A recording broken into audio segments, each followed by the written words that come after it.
সুপ্রিয় দর্শক শ্রোতা, আমি নিজামুল হক বিপুল দেশবার্তা টকশো থেকে আপনাদের সবাইকে স্বাগত জানাচ্ছি। যে যেখান থেকে অনুষ্ঠান দেখবেন সবার প্রতি শুভেচ্ছা এবং শুভকামনা। নিশ্চয়ই জানেন যে দুদিন বিরতির পর আপনাদের সামনে আবার আসলাম। দুদিন বন্ধ ছিল, সাপ্তাহিক বন্ধ এবং 21 ফেব্রুয়ারি।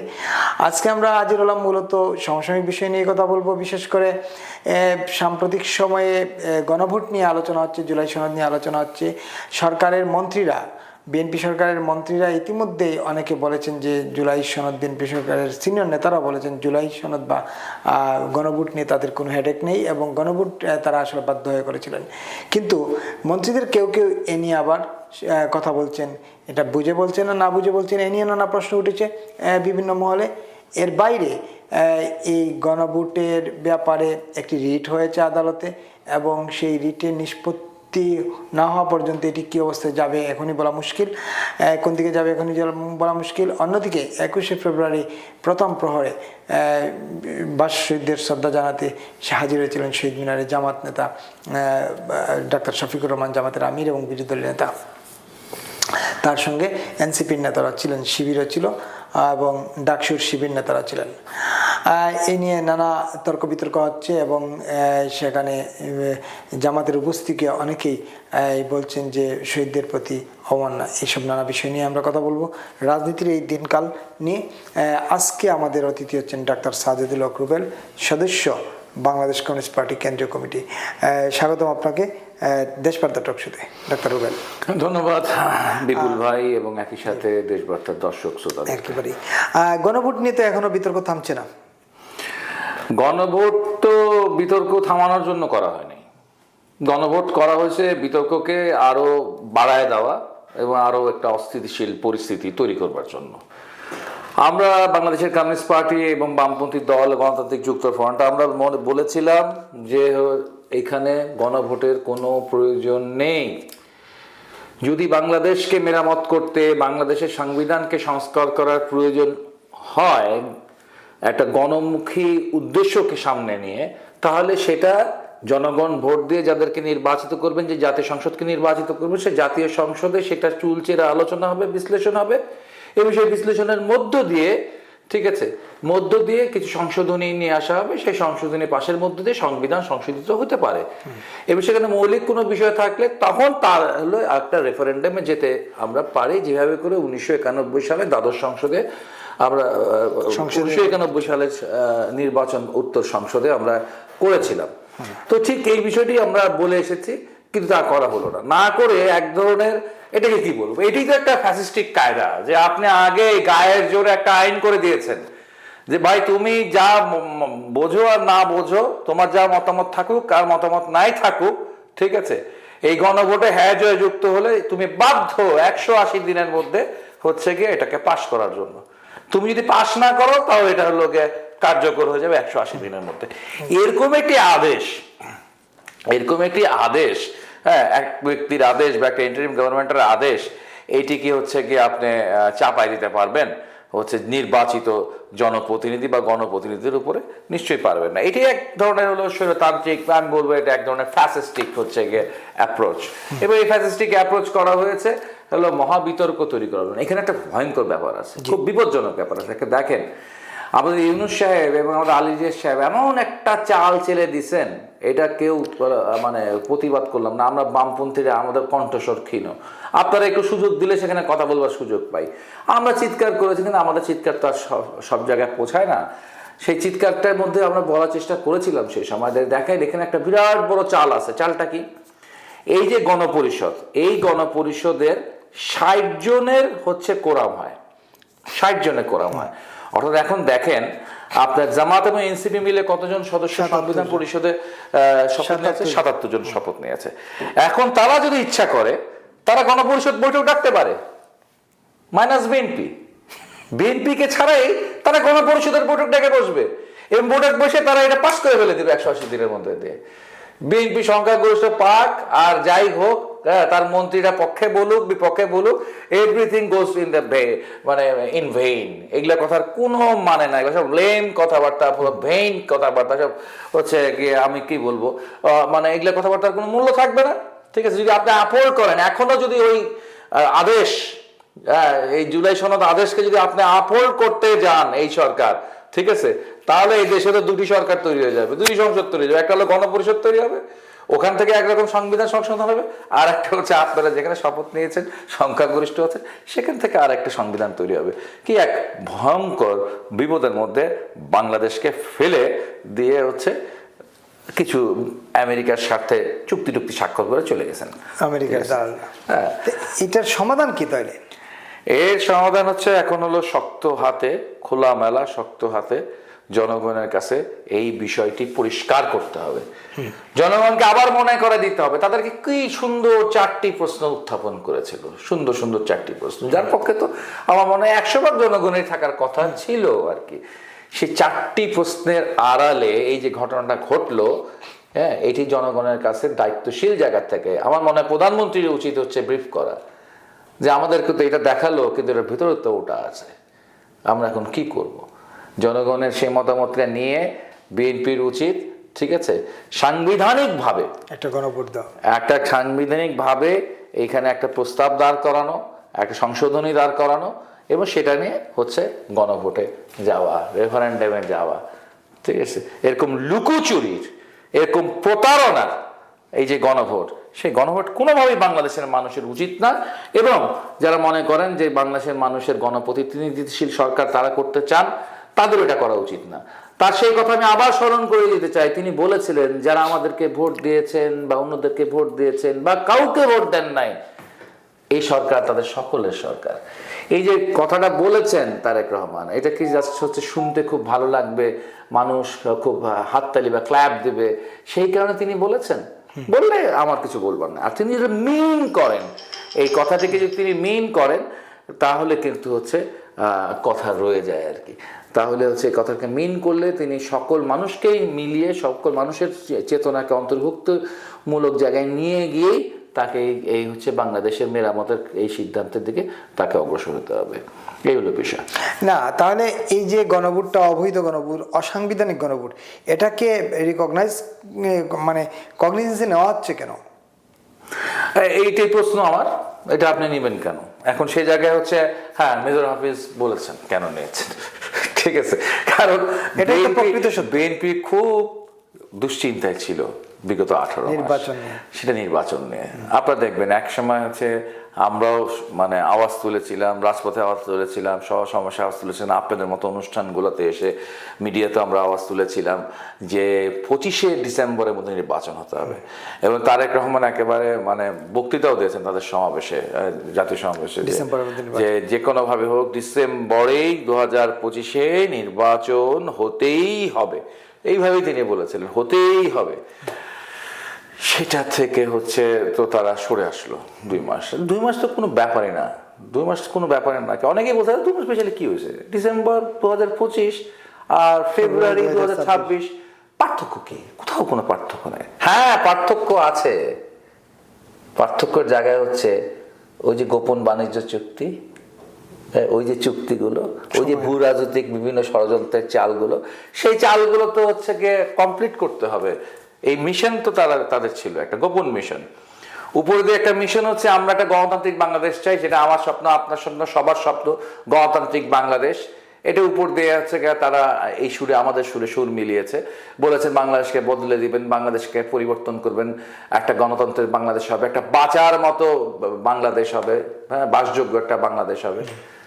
এটা একটা উপরে স্লোগান ছিল, আর ভেতরে একটা ক্রিয়াকর্ম ছিল যে ব্যাপারে খুব সিনসিয়ার। বন্দর, মানবিক করিডোর, ঠিক আছে, এগুলোর ব্যাপারে মারাত্মক সিনসিয়ার। এবং এটা এত বড় ট্র্যাপ, আমি জানি না, একদিন হয়তো মেজর হাফিজ বলবেন, বলা উচিত, বা বিএনপির তারেক রহমান বলা উচিত, আমরা নির্বাচনের জন্য অনেক কিছু মেনে নিয়েছি, এই আমাদের একজন মন্ত্রীও তাদের ঘাড়ে চাপায় দেওয়া হয়েছে, এটাও নির্বাচনের স্বার্থেই আমরা মেনে নিয়েছি আর কি। এখন প্রশ্ন হচ্ছে যে তাহলে গণভোট নিয়ে একটা বড় সংকট সামনে থেকে যাচ্ছে আপনি বলছেন।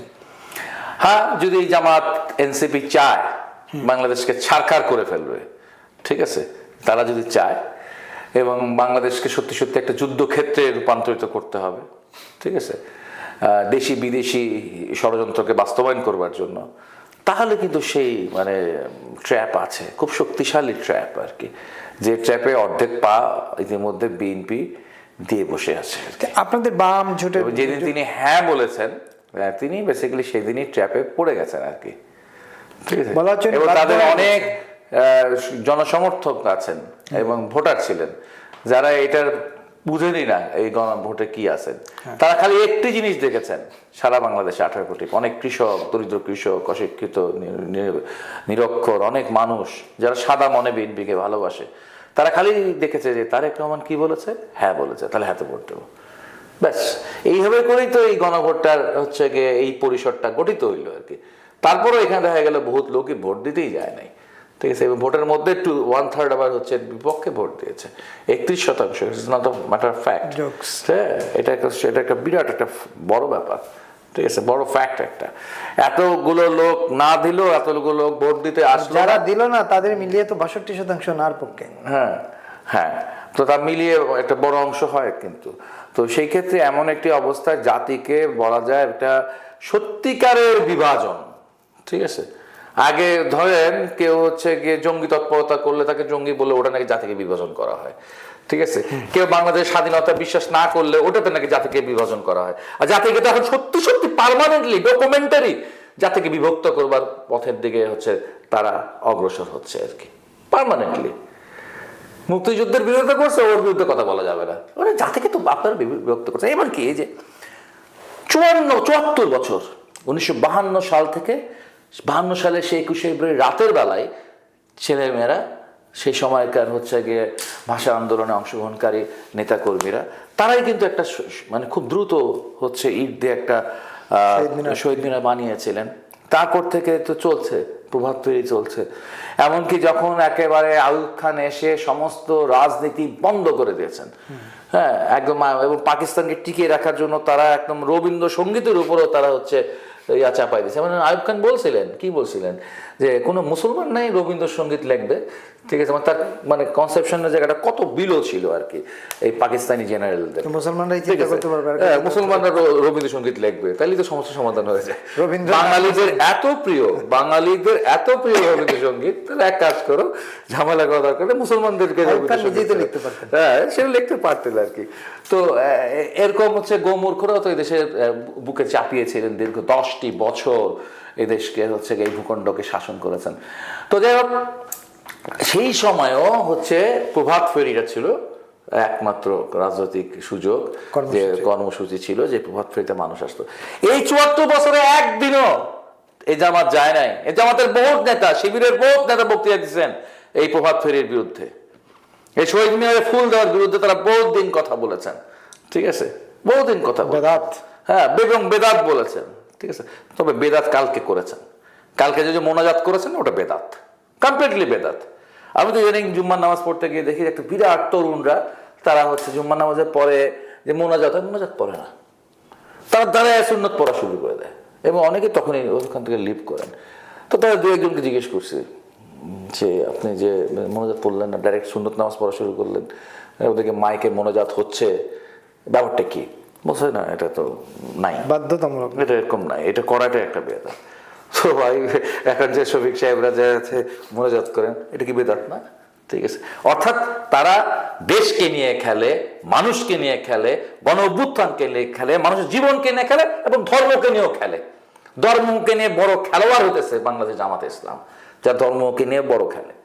আপনাদের ইসলামী স্বাধীনতা আন্দোলন অনেক সময় নারী অ্যাঙ্কর থাকলে অংশগ্রহণ করে না, বা আলোচকদের মধ্যে কেউ নারী থাকলে তারা অংশগ্রহণ করে না, ঠিক আছে, না অংশগ্রহণ করে না। আমি মনে করি তারা, এটা কট্টরতা, ঠিক আছে, এটা মোটেই একটা গণতান্ত্রিক আচরণ না। কিন্তু তারা যেটা বিশ্বাস করে সেটাকে তারা প্রয়োগ করে, জামাতের মতো মুনাফিকি করে না তারা। আমি তুলনা দিলাম, তুলনাটা গ্রহণযোগ্য নয়, ঠিক আছে। আমি এটাকে খুবই সমালোচনা করি যে একটা নারী অ্যাঙ্কর থাকলে বা নারী সমালোচক থাকলে অংশগ্রহণ করবেন না, তাহলে আপনি কিভাবে গণতান্ত্রিক বাংলাদেশ বিনির্মাণে অংশগ্রহণ করবেন?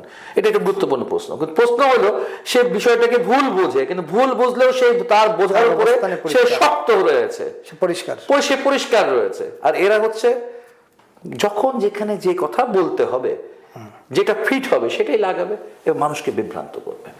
এটাই জামাত ইসলাম এবং এনসিপির। তাকে যখন সাংবাদিকরা প্রশ্ন করলেন তখন তো উনি বলছেন এই সব প্রশ্ন কেন করতেছে। এটাই তো প্রশ্ন করবে কেন, প্রশ্ন উত্তর নাই তার কাছে, তার কাছে কোনো উত্তর নাই। তার 74 বছরের বাংলাদেশের মানুষ সাক্ষী, ঠিক আছে, 74 বছর মানুষ সাক্ষী যে তারা এখানে আসে নাই, ঠিক আছে। এখন নাকি রাষ্ট্রীয় আচারের কারণে যেতে হচ্ছে। হ্যাঁ আসলে তো তাই, রাষ্ট্রীয় আচারের কারণে যেতে হবে আর কি। তাইলে তারা এবং রাষ্ট্রীয় আচার এই সংবিধান যতক্ষণ থাকবে ততক্ষণ তারা অনেক কিছুই পালন করতে হবে। এইগুলো সংবিধান ছুঁড়ে ফেলে দেবে, তখন তারা অনেক কিছুই বদলে ফেলতে পারবে আর কি। সে কি আর সম্ভব সংবিধান চুরে ফেলা? আপনার কাছে কি মনে হচ্ছে এটা?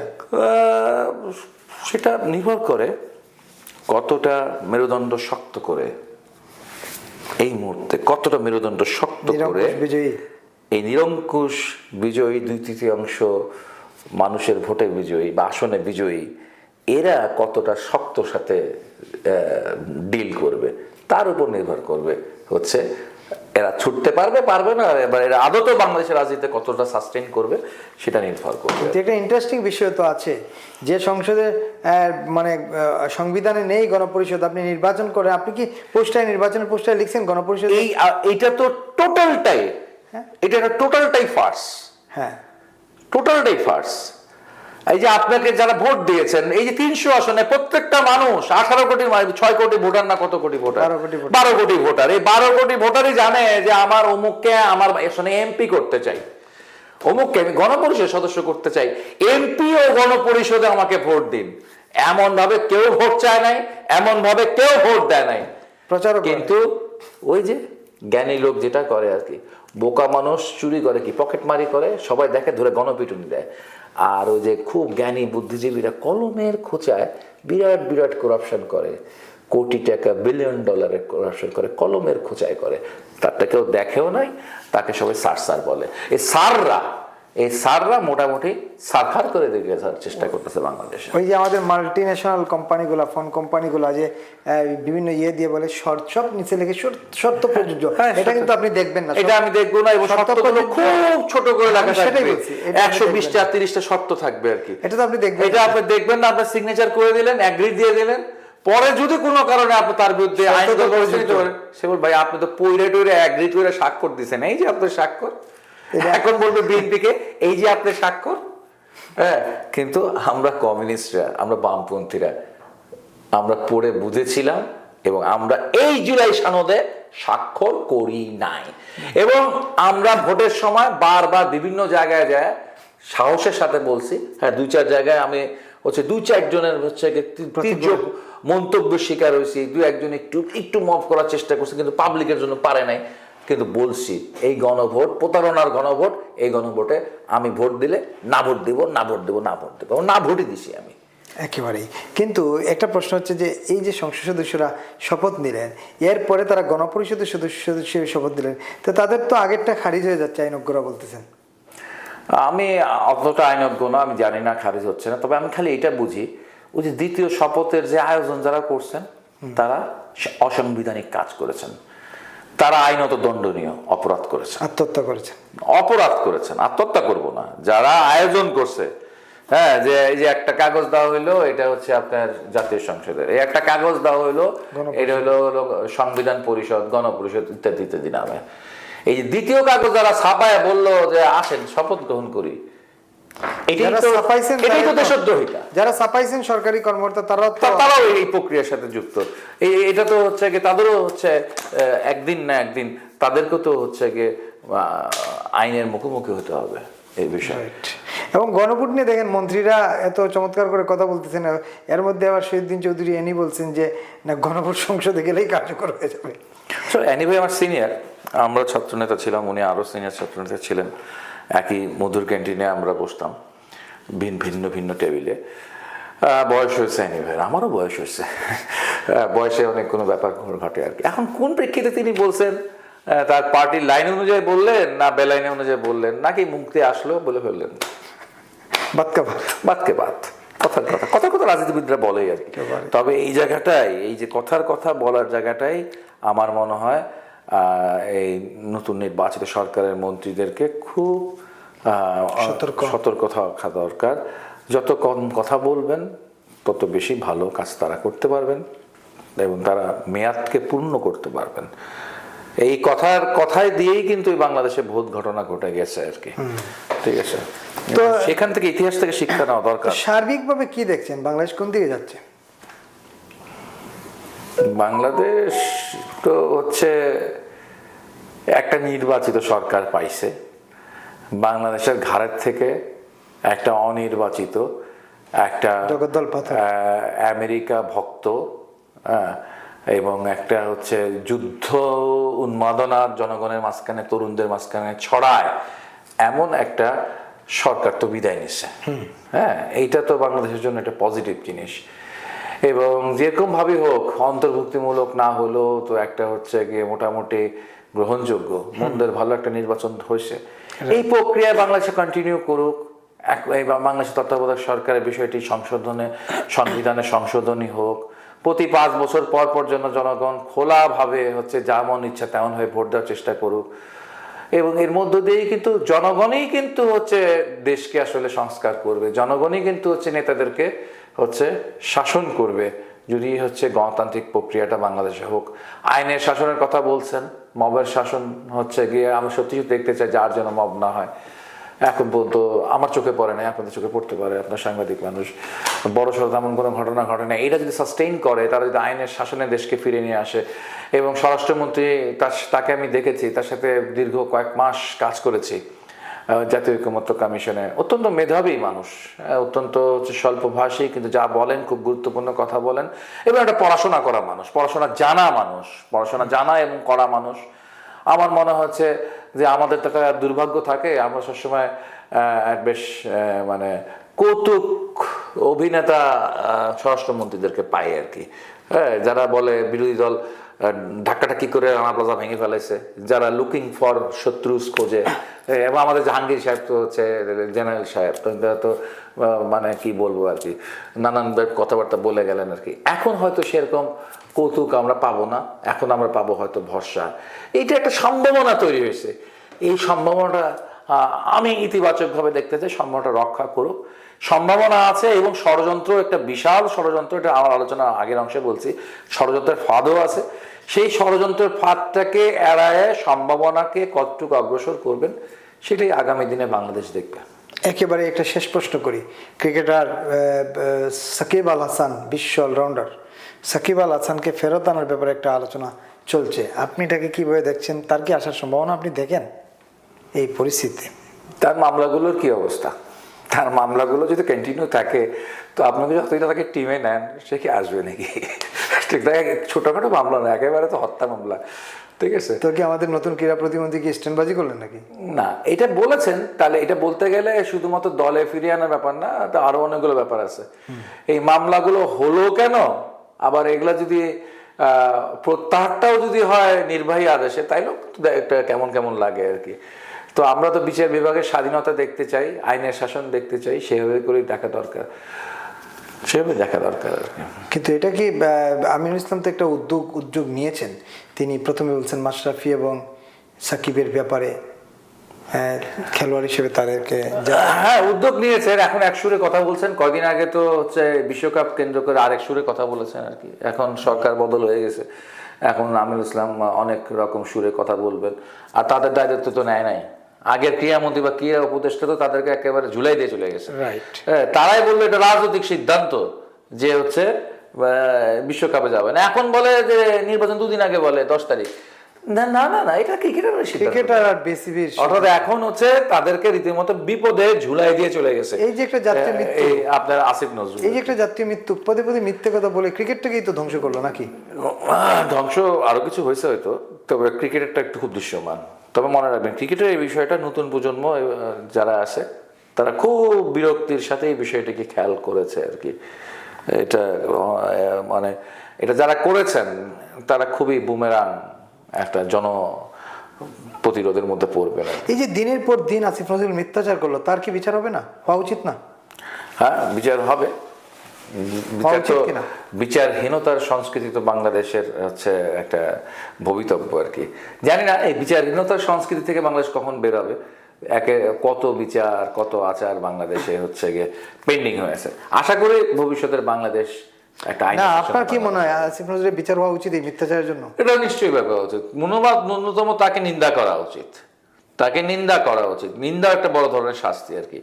আপনার এই অনুষ্ঠানের মাধ্যমে আমি সাবেক ক্রিয়া উপদেষ্টাকে তীব্রভাবে নিন্দা জানাচ্ছি এই দুই রকম কথা বলবার জন্য এবং মিথ্যাচার করবার জন্য। এটাও একটা শাস্তি।